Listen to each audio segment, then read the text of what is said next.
Hello viewers, welcome to Uday trends in Telugu. Friends, మనలో చాలామంది cars కానీ బైక్స్ కానీ కొనేటప్పుడు సేఫ్టీ గురించి ఎక్కువగా మన వాళ్ళు మాట్లాడుతూ ఉంటారనమాట.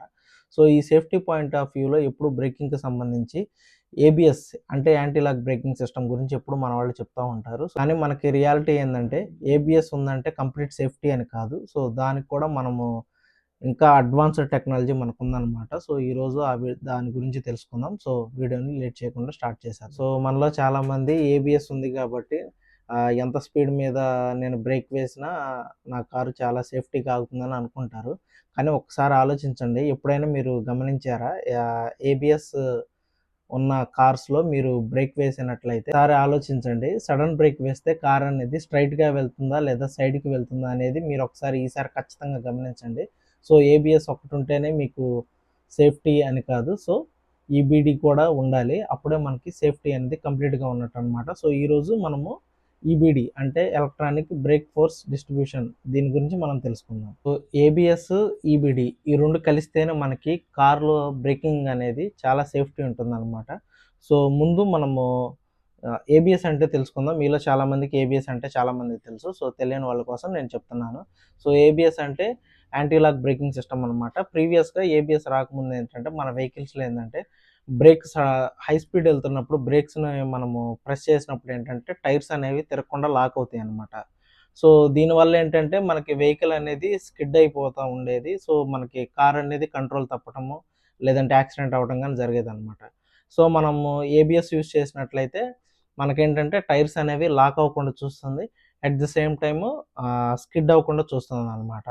సో సపోజ్ ఒక రియల్ లైఫ్ ఎగ్జాంపుల్ చూసుకున్నట్లయితే, సో ఏబిఎస్ లేకుండా మనం డ్రైవ్ చేసినట్లయితే సడన్‌గా ఒక బైక్ మనకు అడ్డం వచ్చిందనుకోండి. సో మనం బ్రేక్ ఏసామంటే కార్ స్కిడ్ అవుతుంది. సో 90% ఆల్మోస్ట్ మనకి యాక్సిడెంట్ అవుతుందనమాట. సో అదే ఏబిఎస్ ఉన్న వెహికల్‌లో మనం సేమ్ స్పీడ్‌లో మెయింటైన్ వెళ్తున్నప్పుడు మనకి బైక్ గనక మనకి అడ్డం వచ్చిందనుకోండి. సో అప్పుడు మనం ఏబిఎస్ ఉన్నప్పుడు అప్లై చేసామనుకోండి.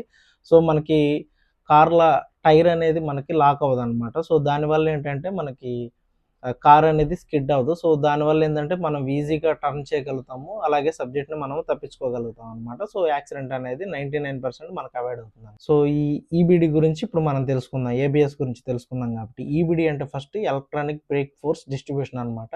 ఇది మనం కొనే చాలా మిడ్ రేంజ్ కార్స్‌లో చాలా కార్స్‌లో మనకిది ఉండదనమాట. ఓన్లీ ఏబిఎస్ ఇస్తారు.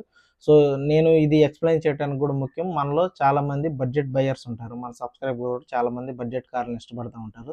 సో వాటిలో ఏందంటే ఫ్రంట్ మాత్రమే మనకి డిస్క్ బ్రేక్స్ ప్రొవైడ్ చేస్తారనమాట. రియర్ మాత్రం drum breaks. Below 15 lakhs, 17 lakhs సెగ్మెంట్‌లో కూడా మనకి ఆల్ డిస్క్ బ్రేక్స్ అయితే మనకు రావు. సో దాని గురించి మనం ఈరోజు మాట్లాడదాం అనమాట. సో ఈ ఈబిఎస్ వర్కింగ్ ఏంటంటే, సో మనము వన్స్ ఏబిఎస్ చూసుకున్నట్లయితే ఏబిఎస్ ఏం చేస్తదంటే, సో మనకి రిపీటెడ్‌గా బ్రేక్స్ అప్లై చేస్తుంది. టైర్స్‌ని లాక్ అవ్వకుండా చూస్తుంది. కానీ ఏబిఎస్‌తో పాటుగా ఇది కూడా సో కారు స్పీడ్ అండ్ డైరెక్షన్‌ల బట్టి so The breaking anti-lock braking ఫోర్స్‌ని system ఈక్వల్‌గా prevents డిస్ట్రిబ్యూట్ wheel lockup చేయాలన్నమాట. during A sudden వీల్‌కి braking. And ఎంతవరకు working అవసరమో alongside it, or సో అంతవరకు మాత్రమే బ్రేక్ ఫోర్స్ అనేది ఇది అప్లై చేస్తుందన్నమాట. సో సింపుల్ వర్డ్‌లో చెప్పాలంటే, సో ఈ ఈబీడీ అనేది ఏంటంటే ఒక స్మార్ట్ బ్రేకింగ్ సిస్టమ్ అనమాట. సో మీకు ఒక ఎగ్జాంపుల్ చెప్తాను చూడండి. ఎగ్జాంపుల్‌కి సపోజ్ కార్‌లో ఒక 5 మెంబర్స్ ఉన్నారు. సడెన్‌గా మనము బ్రేక్ ఏసామనుకోండి. సో ఏబిఎస్ యాజ్ యూజువల్‌గా పనిచేస్తుంది. సో దాంతో పాటుగా ఈబీడీ ఏం చేస్తుందంటే కార్‌లో పర్సన్స్ ఉన్న వెయిట్‌ని బట్టి ఈ బ్రేక్ ఫోర్స్‌ని మనకి డిస్ట్రిబ్యూట్ చేస్తుందన్నమాట.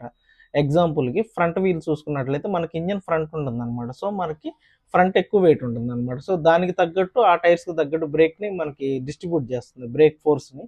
అలాగే రియర్ చూసుకున్నట్లయితే మనకు ప్యాసింజర్స్ లేనప్పుడైతే రియర్ రియర్ టైర్స్‌కి ఏంటంటే బ్రేకింగ్ చాలా అందదనమాట. సో ఆ వెయిట్‌కి తగ్గట్టు ఆ బ్రేక్ ఫోర్స్‌ని ఆ రియర్ వీల్స్‌కి గూడా ఇది డిస్ట్రిబ్యూట్ చేస్తుందనమాట. దీనివల్ల ఏంటంటే 100% కార్ అనేది స్కిడ్ అవ్వదు. అలాగే మనము ఈజీగా టర్న్ చేయగలుగుతాం. ఓవర్ స్పీడ్స్‌లో గానీ, సడన్ బ్రేకింగ్ వేసినప్పుడు గానీ కార్ అనేది మనకి కంట్రోల్‌లో లేకుండా ఉండదనమాట. సో ఈ ఏబిఎస్ వర్సెస్ ఈబీడీ అనే కన్నా సో ఏబిఎస్‌కి, ఈబీడీకి తేడా ఏంటి అంటే, సో సింపుల్ మన వర్డ్స్‌లో చెప్పాలంటే ఏబిఎస్ అనేది ఏంటంటే టైర్స్ సడన్ బ్రేక్ వేసినప్పుడు టైర్స్ లాక్ అయ్యి టైర్స్ స్కిడ్ అవ్వకుండా చూస్తుంది. సో ఈబీడీ ఏంటంటే మనం వేసే బ్రేక్ ఫోర్స్ ఏదైతే ఉంటుందో దాన్ని ఈక్వల్‌గా డిస్ట్రిబ్యూట్ చేస్తుందనమాట. సో వెహికల్‌లో ఉన్న వెయిట్‌ని బట్టి ఏ టైర్‌కి ఎంత బ్రేక్ కావాలో ఇది స్మార్ట్ సెన్స్ చేసి మనకి ఈక్వల్‌గా మనకి డిస్ట్రిబ్యూట్ చేస్తుందనమాట. సో సింపుల్ కాంబినేషన్‌లో చెప్పాలంటే ఏబిఎస్ అంటే మనకి కంట్రోల్ అనమాట. ఈబీడీ అంటే బ్యాలెన్స్ అనమాట. సో ఈ కంట్రోల్ ప్లస్ బ్యాలెన్స్ మనకు కలిస్తేనే సో పర్ఫెక్ట్ సేఫ్టీ అనమాట. సో నెక్స్ట్ టైం మీరు కారు కొనేటప్పుడు ఖచ్చితంగా కార్లో ఏబిఎస్ ఉందా అని మాత్రమే కాదు, కార్లో ఏబిఎస్తో పాటు ఈబిడి ఉందా లేదా కంపల్సరీ చెక్ చేయండి, అలాగే అడగండి. సో ఇలాంటి ఆటోమోటివ్ ఎక్స్ప్లెనేషన్ కోసం మన ఛానల్ని సబ్స్క్రైబ్ చేయండి. సో మరిన్ని ఇలాంటి హిడెన్ సీక్రెట్స్తో మేము ముందుకు వస్తాను. Stay tune to Uday trends in Telugu. Thank you.